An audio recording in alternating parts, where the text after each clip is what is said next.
Бул жерге айт намазынан кийин атайын коноктор чакырылган. Куран окулгандан соң мал союла баштады. Аалымдар белгилегендей, бүгүнкү күндүн эң негизги мааниси курмандык чалуу болуп саналат. Андыктан диний иш-чара уюштурулду.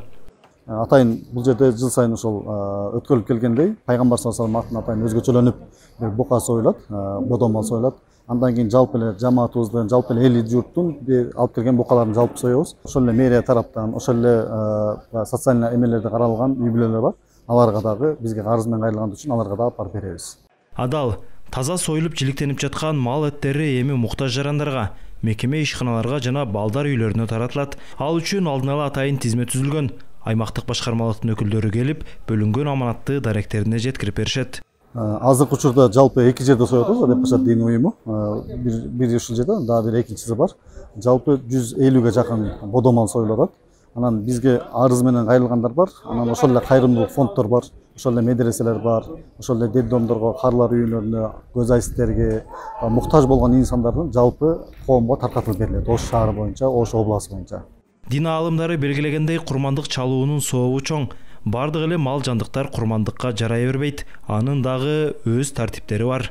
40тан ашык кою бар, 30дан ашык малы бар кишилерге важип болуп калат. Мындай айтканда, биздин тил менен айтканда, милдеттүү түрдө курмандык чалуу важип болуп калат. Ошондой эле курмандыкты мүмкүнчүлүгү бар адам нисапка жетпесе дагы курмандык чала турган болсо, курмандык соя турган болсо, аябай сооптуу, пайдалуу болот. Ошондой эле буну сойгондон кийин bunun etин 3төн 1-ин өзү алып калып, 3төн 2син муктаж кишилерге бөлүп берсе жакшы болот.